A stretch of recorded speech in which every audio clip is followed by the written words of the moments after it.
Hello hello hello guys, video शुरू से पहले एक वार्निंग। अगर तुम्हें लगता है मैनिपुलेशन एक बुरी चीज है तो इस वीडियो को छोड़कर अभी चले जाओ। बाद में मत कहना कि मैंने पहले वार्निंग नहीं दी थी। So without any further ado let's start with the video. Guys, हम में से बहुत सारे ऐसे लोग हैं जिन्हें लगता है कि जो लोग प्लेयर्स होते हैं, यानी जिनसे लड़कियां आराम से अट्रैक्ट हो जाती हैं, उनके अंदर कोई ऐसी क्वालिटी होती है जो नेचुरली लड़कियों को अट्रैक्ट करती है। हम में से कई लोग हैं जो एक्सटर्नल चीजों को रीजन बताते हैं, जैसे कि वो लड़का तो खूबसूरत है या उसके पास बहुत ज्यादा पैसा होगा, एटसेट्रा एटसेट्रा एटसेट्रा। लेकिन मेरी बात को एक बार ध्यान से सुनो। क्या लड़कियां सही में सिर्फ केवल उसके लुक्स की वजह से अट्रैक्टेड होती हैं, या उस लड़के के अंदर कोई स्पेशल क्वालिटी है जो लड़कियों को उसके पीछे पागल बनाए रखती है? अगर तुम बिना हेट किए इन चीजों को नोटिस करोगे तब तुम्हें यह समझ में आएगा कि एक्चुअली उन लोगों के अंदर कुछ क्वालिटीज हैं जो उन्हें इतना डिजायरेबल बनाए रखती हैं। और अगर तुम सोच रहे हो कि ये चीजें तो हमारे अंदर नहीं है तो हम क्या करें, तो मेरे दोस्त मैं सिर्फ इतना कहना चाहता हूं, जिंदगी में 95% चीजें सीख के इंप्रूव की जा सकती हैं, और डेटिंग और वुमेन अट्रैक्शन भी एक सोशल स्किल है जो टाइम और प्रैक्टिस के साथ सीखी जा सकती है। और आज इस वीडियो में मैं तुम्हें 4 ऐसी डार्क क्वालिटीज बताऊंगा जो किसी भी लड़की को तुमसे ऑब्सेस बना देगी। So without any further ado let's start with the video. तो सबसे पहला पॉइंट है भूत बन जाओ।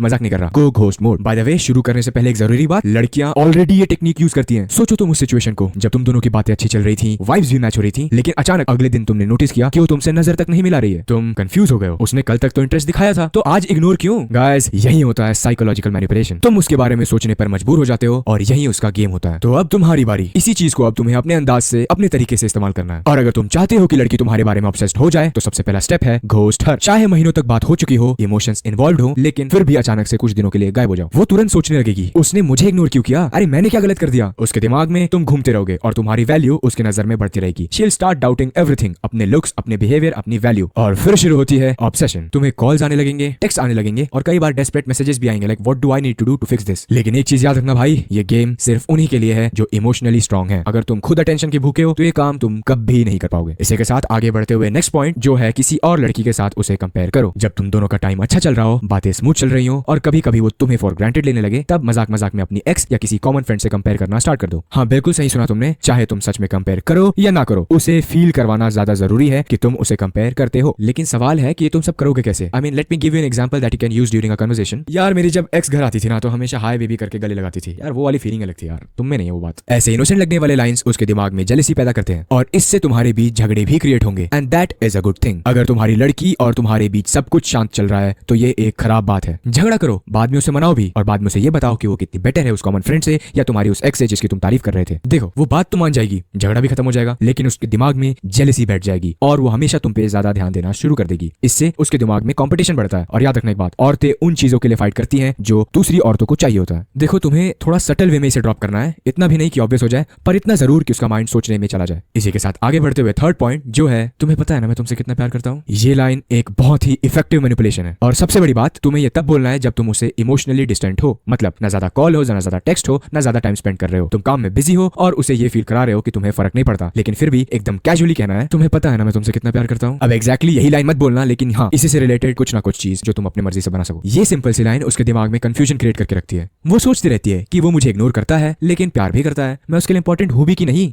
ये सारी मिक्स्ड इमोशन उसे तुम्हारे बारे में और ज्यादा सोचने पर मजबूर करते रहती हैं। और जब एक लड़की किसी के बारे में बहुत ज्यादा सोचती है तो उससे वो ऑब्सेस्ड हो जाती है। लेकिन याद रहे, ये लाइन तभी काम करेगी अगर तुम्हारे एक्शंस और वर्ड्स मिसमैच हो। अगर तुम सही में बहुत ज्यादा उसे प्यार करो, हमेशा उसके पीछे पड़े रहो, हमेशा हर कही गई उसकी बात को मानते रहो, तब तुम बस एक नाइस गाय बन जाओगे और इसका कोई इफेक्ट नहीं होगा। तुम्हारे वर्ड्स की वैल्यू और कम हो जाएगी। और इसके साथ बढ़ते हुए हमारे लास्ट पॉइंट की तरफ जो है एम्बिशन। बिना बोले पैसों की स्मेल आनी चाहिए। सोचो, अगर कोई आदमी आके बोले कि भाई मेरे पास बहुत सारा पैसा है, मेरी रिस्पेक्ट करो, तो क्या तुम उसकी कभी रिस्पेक्ट करोगे? बिल्कुल नहीं, उल्टा तुम उसे कोई पाखंडी या कोई स्कैमर समझोगे। लेकिन अगर एक बंदा महंगी चीजें अफोर्ड कर पा रहा हो और अपना पैसा शो ऑफ ना कर रहा हो, बस सब कुछ सटल वे में खुद से समझ में आ रहा हो, तो तुम उसे अमीर भी मानोगे और उसे रिस्पेक्ट भी करोगे। बस इसी साइकोलॉजी को तुम्हें इस्तेमाल करना है। देखो, जनरली गलती क्या होती है कि तुम्हें डायरेक्टली कभी नहीं बोलना कि मैं इतना पैसा कमा लेता हूँ या मेरे पास इतना पैसा है। नहीं, बिल्कुल नहीं, ये एक बिल्कुल गलत मूव होगा। सही तरीका क्या है कि show her an illusion of future potential. उसके दिमाग में एक इल्यूजन डालना है कि तुम्हारा फ्यूचर बहुत ब्राइट है, और ये काम होगा स्मार्ट सिग्नल से, ना कि ब्रैगिंग से। एग्जांपल के तौर पे तुम्हारे डेस्क पे या तुम्हारे साथ हमेशा कोई इन्वेस्टमेंट या कोई सेल्फ इंप्रूवमेंट की बुक हो, कन्वर्सेशंस के बीच तुम्हारे मुंह से कैजुअली मेंशन हो जाए कि कैसे तुम किसी बिजनेस पे काम कर रहे हो या तुम्हें थोड़े पैसों पर ध्यान देना इसलिए तुम थोड़े बिजी हो। मोटा मोटी बात यही है कि उसके माइंड में ट्रिगर होना चाहिए कि ये बंदा एम्बिशियस है, किसी काम पे है और इसका फ्यूचर भी ब्राइट लग रहा है, क्योंकि लड़कियां ऐसे लोगों से ज्यादा इंटरेस्टेड रहती हैं जिनका फ्यूचर ब्राइट हो। लेकिन याद रखो, ये सब नॉनशैलेंटली ड्रॉप करना है, ना ज्यादा ऑब्वियस होना है ना ज्यादा फेक। देखो गाइस, अगर तुम चाहते हो कि ये सारी चीजें तुम्हारी डेटिंग लाइफ में ऑर्गेनिकली हो तो तुम्हें रियल में ये सब चीजें अचीव करनी होंगी। मैं इस चैनल के जरिए तुम्हारी डेटिंग लाइफ के सारे प्रॉब्लम्स को सॉर्ट करना चाहता हूँ, लेकिन तुम्हारे रियल लाइफ के प्रॉब्लम वो केवल तुम खुद सॉर्ट कर सकते हो, वो तुम्हारे लिए कोई भी इंसान नहीं कर सकता। मुझे मालूम है कि तुम्हें ये सारी चीजें पता है, इसीलिए मैं यही कहूंगा कि उस भगवान पे भरोसा रखो, तुम्हारे सारे सपने पूरे होंगे, तुम्हें हर चीज वो मिलेगी जिसके लिए तुम निरंतर मेहनत करते आ रहे हो। और जब तक ये सब लाइफ लाइफ में नहीं है तब तक के लिए fake it till you make it. और बाय द वे सबसे इंपॉर्टेंट चीज तुम्हें बताने भूल गया, मैंने अभी तक जो एम्बिशन से रिलेटेड तुम्हें जो चीज बताई, तुम्हें ये सब उसे बिना कुछ दिए करना है, यानी नो रिलेशन, नो कमिटमेंट, ना कोई वैलिडेशन, केवल सिग्नल से। वो चाहेगी तुम्हारे फ्यूचर का पार्ट बनना, लेकिन तुम्हें उतनी आसानी से उसे वो टिकट नहीं देना है, because this is what will make her obsessed with you. ठीक है ठीक है ठीक है, आगे की बातें केवल उन्हीं लोगों के लिए है जिनकी डेटिंग लाइफ अभी तक सेट नहीं हुई है। अगर तुम्हें लगता है कि तुम स्मार्ट हो, सेल्फ अवेयर भी हो, लेकिन फिर भी डेटिंग का गेम अभी तक क्लियरली नहीं समझ पाए, तो देखो बात सिंपल है, तुम इंटरनेट से अपनी सारी बीमारी के बारे में पढ़ सकते हो और उनकी ट्रीटमेंट्स भी ढूंढ सकते हो, लेकिन एक डॉक्टर वही काम ज्यादा फास्ट और ज्यादा एक्यूरेटली कर पाता है, बिना तुम्हारे लाइफ के ज्यादा टाइम वेस्ट कराए, क्योंकि उसके पास ज्यादा एक्सपीरियंस होता है। बिल्कुल वैसे ही अगर तुम्हें डेटिंग और मैनिपुलेशन को एक दोस्त की तरह गहराई से समझना है, तो जाओ और गूगल फॉर्म भरो और मुझे कॉल पर मिलो। कॉल पे मैं ज्यादा रॉ, अनफिल्टर्ड और डायरेक्ट होता हूँ, मैं मोरालिटी को साइड में रख के बिल्कुल अनफिल्टर्ड वे में बात करता हूँ, वो बातें जो यहाँ यूट्यूब पे मुझे एक मिसोजिनिस्ट का टैग दिलवा सकती हैं, but that is what the real women psychology is. मेरे पास क्रेडिबिलिटी है, मैं ऑलरेडी कई लोगों की लाइफ चेंज करा चुका हूँ, और सबसे बड़ी बात, मैं बिना कॉल के एडवांस में पेमेंट नहीं लेता। तो जाओ सिर्फ अपनी प्रॉब्लम लिखो एंड दैट इज इट। और जिनके पास कॉल का ऑप्शन नहीं है तो टेंशन मत लो यार, मेरा चैनल केवल इसी नीश के ऊपर फोकस्ड है, यहाँ मैं डेटिंग और वुमेन साइकोलॉजी से जुड़ी हर चीज को डीपली एक्सप्लेन करता हूँ। तो क्या करना है, सब्सक्राइब करो, कंटेंट देखो और इन चीजों को अपनी रियल लाइफ में एक्सपेरिमेंट करो। तो इसी के साथ that's the end of the video, और मैं यही कहूंगा कि अपने इंप्रूवमेंट पे काम करते रहो। Stay focused. जय हिंद, जय भारत।